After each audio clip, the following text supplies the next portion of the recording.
Penguin Random House Audio presents Robert B. Parker's Hot Property by Mike Lupica. Read for you by Joe Mantegna.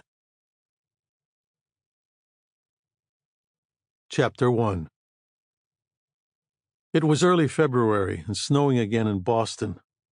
I felt as if it had been snowing since Thanksgiving, or perhaps since the autumn equinox.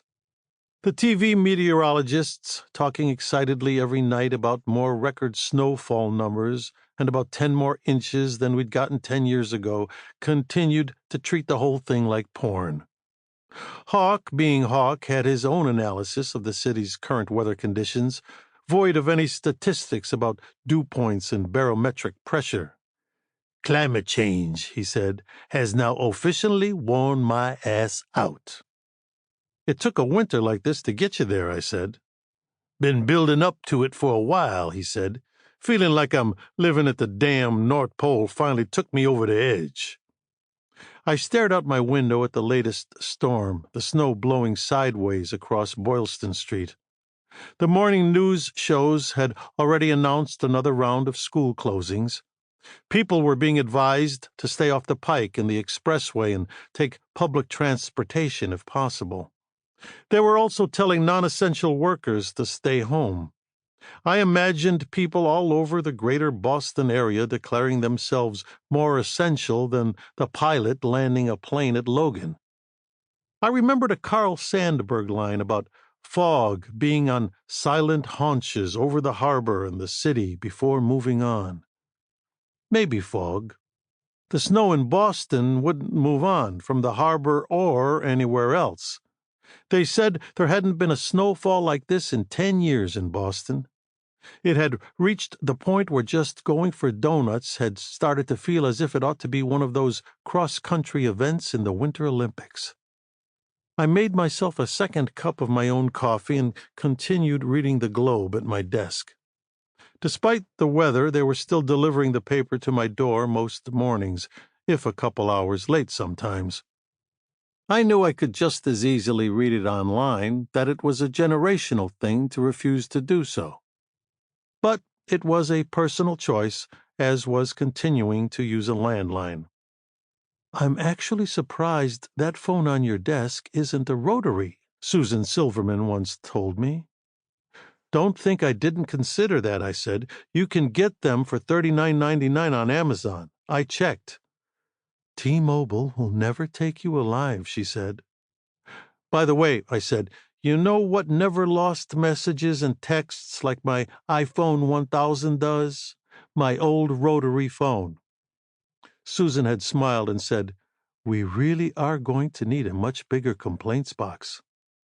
I had the sports section in front of me now, taking consolation in the fact that even with a new ice age upon us, pitchers and catchers would soon be reporting to the Red Sox spring training home in Fort Myers.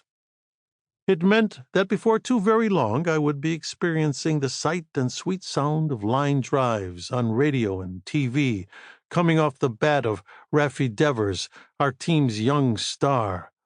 It had taken some doing, but I had finally come to grips with the fact that Mookie Betts was never coming back to the Sox from the Dodgers.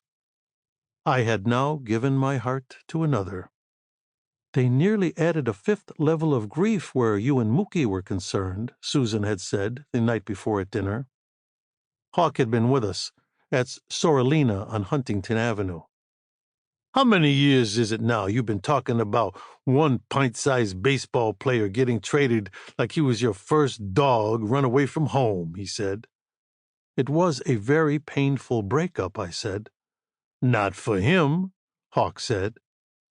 I had then broached the idea of Susan perhaps taking a trip with me to the west coast of Florida when the Sox commenced playing spring training games.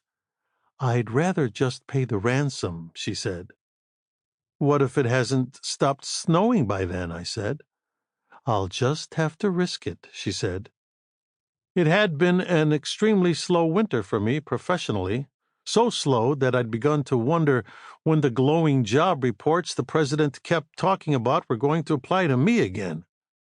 The last investigation I'd worked had been for Rita Fiore, work for which I had refused payment.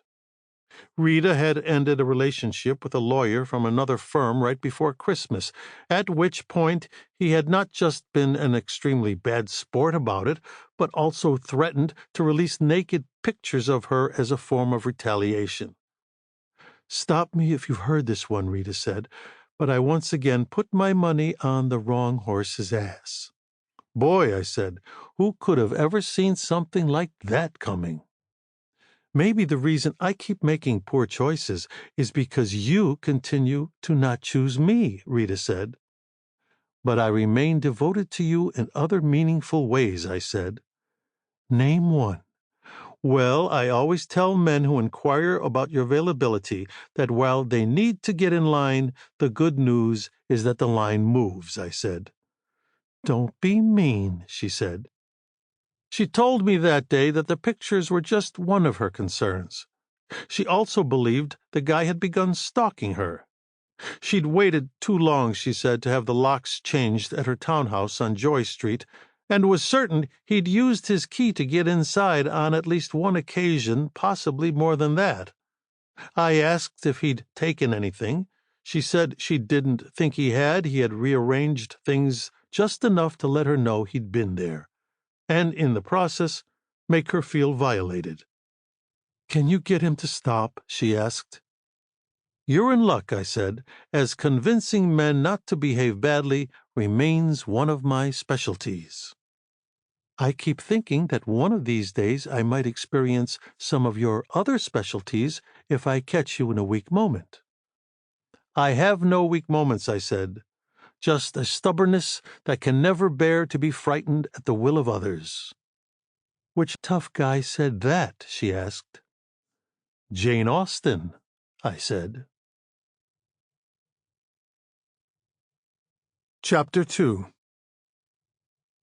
The lawyer's name was Donald Harrigan, he of Harrigan and Sons, a white-shoe Boston firm whiter than the endless snow of the Boston winter, a firm I assumed had started locking in clients around the time when the Mayflower landed. It had taken me only a few days of following him around to realize that he was indeed following Rita. I wasn't certain if he might be moving up on something more dangerous and how much of a threat he actually posed, but I wasn't going to wait around to find out. Mostly what I wanted to uncover was how and where he had stored these pictures, and to make sure that at some point they didn't end up splashed all over social media from here to Nepal. Eventually, there came the Friday night after Rita had first called me about him, and Hawk and I were waiting for Donald Harrigan inside his own Beacon Hill townhouse when he arrived home from the office. "What the fuck?" he said. "Not to make too fine a point of things, Donald," Hawk said, "but the one fucked here appears to be you." "We are here to collect any and all, compromising photographs of Rita Fiore," I said. "I have no idea what you're talking about," he said. There was still snow on the shoulders of his overcoat. He casually hung it on a rack near the front door. When he turned back to us, Hawk had already moved across the room. He then effortlessly backhanded him across the face, the sound like the crack of a baseball bat, the force of the blow putting Donald Harrigan on his ass. Hawk knelt next to him. "Rita's my friend," he said softly. "Been a friend of my trusty sidekick here even longer than me. So what you're going to do, Donald, is go get those pictures of her off your phone or your laptop or your damn iPad or whatever the fuck you stored them away.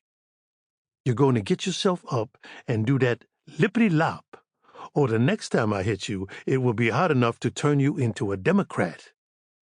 Harrigan put his hand to his mouth, took it away, saw the blood on it. "You can't just come into my house." Hawk reached toward him. Harrigan flinched, but all Hawk did was touch a finger to Harrigan's bloody lip. "Shh," Hawk said. "Now, let's start with you handing over your phone." "I'm not giving you my phone." Hawk smiled and shook his head sadly, and backhanded him again, putting him on his back this time. While Harrigan was on the floor, now looking more than a little glassy-eyed, he fumbled inside the jacket of his pinstriped suit and handed Hawk the phone.